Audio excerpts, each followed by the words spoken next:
अनावश्यक ड्रग्स की आदत पड़ जाती है, अनावश्यक ड्रिंक्स की आदत पड़ जाती है, अनावश्यक खर्चे करना शुरू कर देते हो, अनावश्यक जहां नहीं देना था वहां भी देना शुरू कर देते हो। इसे पागलपन पूर्ण खर्चे कहा जाता है। और ऐसे लोग जीवन में हमेशा सिर्फ वर्तमान को मैनेज करने में लगे रहते हैं और फ्यूचर के बारे में कभी भी किसी भी तरह की कोई योजना रणनीति नहीं बना पाते हैं।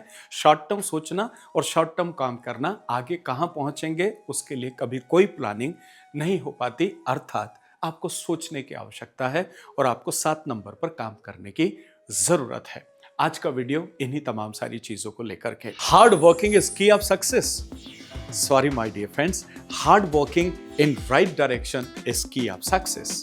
एक सर्वे के मुताबिक 80% से ज्यादा लोग इस दुनिया में रॉन्ग प्रोफेशन में काम करते हुए जीवन भर स्ट्रगल करते हुए पाए जाते हैं।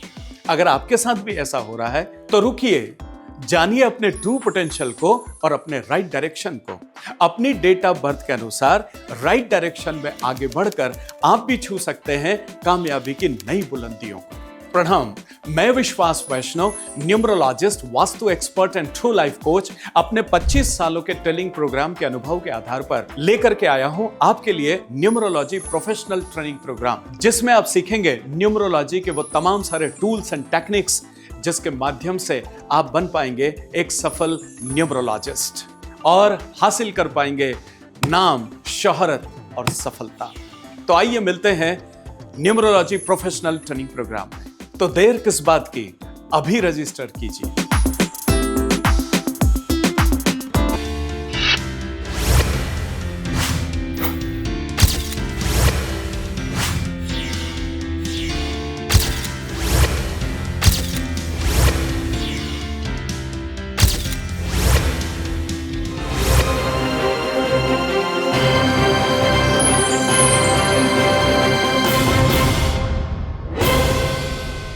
प्रणाम आदरणीय साथियों, मैं Vishwas Vaishnav, numerologist, vastu expert and true life coach, भाग्य मंच के इस प्रोग्राम में आपका स्वागत करते हुए ये निवेदन करता हूं कि इस मंच के माध्यम से न्यूमरोलॉजी को लेकर के, वास्तु को लेकर के, ज्योतिष को लेकर के और आपका ग्राफोलॉजी को लेकर के, इसके साथ जितने भी सामुद्रिक शास्त्र की विधाएं, इन सब पर वक्त वक्त पर हम अलग अलग विषयों पर आपसे बात करते रहते हैं, करता रहता हूं और आपका प्यार और आशीर्वाद मिलता रहता है। उसके लिए मैं जीवन भर आपका शुक्रगुजार हूं। दुनिया जानती है कि राहु, केतु और शनि, ये तीनों ग्रह अपनी वाली पर जब आ जाते हैं तो इंसान के पूरे जीवन में उथल पुथल मचा देते हैं, तहस नहस हो जाता है।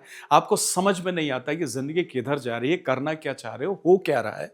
और सडन सारी चीजें इस तरीके से आती है कि आपको जीवन से दो दो हाथ करने में और अपने टैलेंट को दुनिया के सामने सिद्ध करने में बहुत परेशानी आती है। आइए बात करते हैं 7 नंबर केतु। देखिए, जब केतु, जैसा मैंने दूसरे वीडियोस में आपसे कहा है कि चंद्रमा की जो परिधि होती है उसमें 2 नोड होते हैं, ठीक है ना, 2 बिंदु होते हैं। नॉर्थ वाला जो है वो राहु होता है और साउथ वाला जो है वो केतु होता है, ठीक है। अब ये जो केतु है बेसिकली ये है ना मोक्ष का नंबर है, अध्यात्म का नंबर है। ये आपको जीवन में भौतिकवादिता से खींच करके और किसी और तरफ ले जाने का ग्रह होता है। अब यहां हमको ये समझने की आवश्यकता है कि ये सडन परिवर्तन देता है और संभलने का मौका नहीं देता है। अब देखिए, अगर एक सेंटेंस में आप राहु को समझना चाहें तो वो होगा अचानक और अपरिभाषित। मतलब आपको समझ में नहीं आएगा कि उस प्रॉब्लम को आप कैसे डिफाइन करोगे, और वो भी इतनी सडन और इतनी अचानक आती कि आपको कई बार समझ नहीं। कई बार एक्सीडेंट होता है, जब आप बात करते हो पाते नहीं, पल भर में सब हो गया, पता ही नहीं पड़ा 1 सेकंड में कि क्या हुआ।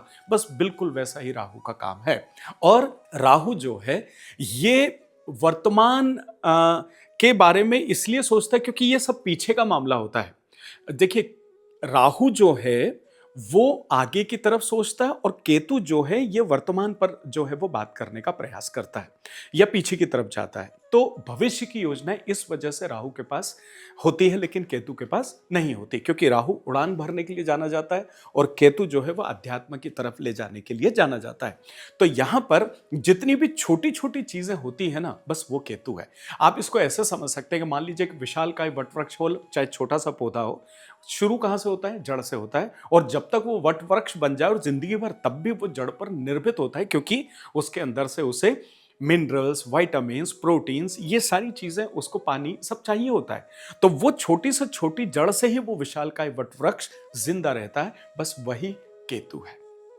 तो केतु इन छोटी छोटी चीजों के माध्यम से आपके शरीर के अंदर जितनी भी छोटी चीजें सबको नियंत्रित करता है, सबको कंट्रोल करता है। अब समझिए होता क्या, देखिए बेसिकली अगर हम ज्योतिष की बात करें तो 3 नक्षत्र जो है वो केतु के, अश्विनी नक्षत्र है, एक मूल नक्षत्र है और एक मघा नक्षत्र है। ठीक है ना, ये तीनों केतु का आप इनको जान सकते हैं, समझ सकते हैं। अब इसमें से जो अश्विनी नक्षत्र है ना, ये ऑकल्ट का नक्षत्र, ये हीलर का नक्षत्र है। इसलिए केतु वाले जितने भी लोग होते हैं इनको ये सजेशन दिए जाते हैं कि वो अगर ऑकल्ट फील्ड में जाएंगे तो वो ज्यादा सक्सेस होंगे, क्योंकि नक्षत्र इनका जो है वो होता है। ठीक है ना।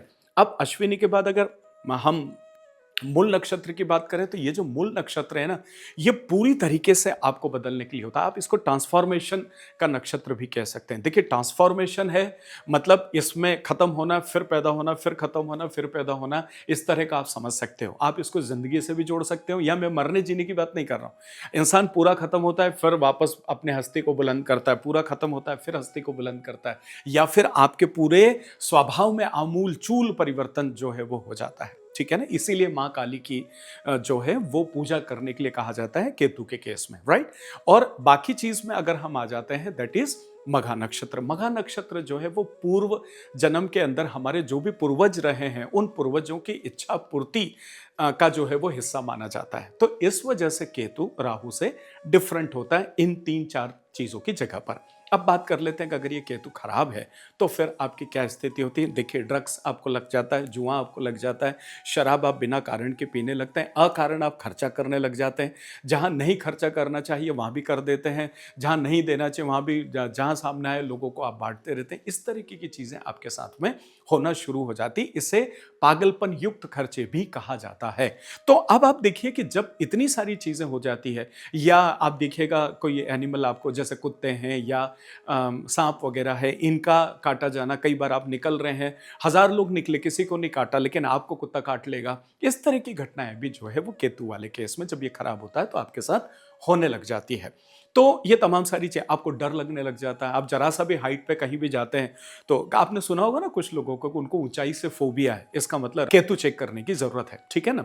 तो अब यहां आप जब इन तमाम सारी चीजों को देखते हैं कि खराब केतु से ये चीजें होती है, तो फिर जब अच्छा केतु होगा तब क्या क्या होगा। जब अच्छा केतु होगा तो ये सारी चीजें आपकी बदल जाती है, खर्चों पर नियंत्रण आ जाता है, आपकी जो बुरी लत है उस पर आप कमांड कर पाते हैं और एक अच्छा जीवन आप जो है वो जी पाते हैं।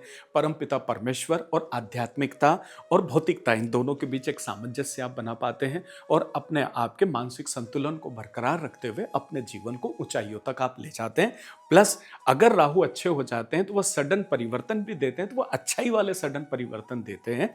देखिए बुरे परिवर्तन सडन होते हैं तो शायद इंसान संभल ना पाए, लेकिन अच्छे परिवर्तन सडन होते हैं तब इंसान फिर भी अधिकतम केसेस में उसको वो हजम कर लेता है। ये सारी चीज हो गई। चलिए 2 4 5 6 बिंदु हम वो बात कर लें कि अगर इस तरह का हमारा केतु गड़बड़ है और अगर उसे थोड़ा और अच्छा या मजबूत हम करना चाहते हैं तो क्या क्या वो युक्तियां हैं जिन पर हम बात करते हैं। इसमें से सबसे पहले मैं आपके साथ शेयर करना चाहूंगा कि देखिए आप है ना, जितने भी पहाड़ी वाले मंदिर होते हैं, ऊंचाइयों वाले मंदिर होते हैं, तो जब कभी भी यदा कदा 3 महीने में 6 महीने में आपको वक्त मिलता है तो एक आध बार पहाड़ी वाले ऊंचे मंदिरों पर जाकर के, और जो भी ईश्वर या भगवान है वहां जाकर के उनके दर्शन करें। चाहे वो माता जी का टेम्पल हो सकता है, वो बजरंग बली के टेम्पल हो सकते हैं, वो किसी भी भगवान के टेम्पल हो, पर एटलीस्ट ऊंचाई पर जाकर के आप दर्शन करने की आदत डालें। तो इससे आप कंपैरेटिवली अपने केतु को थोड़ा सा और अच्छा कर पाते हैं। ठीक है। चलिए अगली युक्ति की अगर मैं बात करूं तो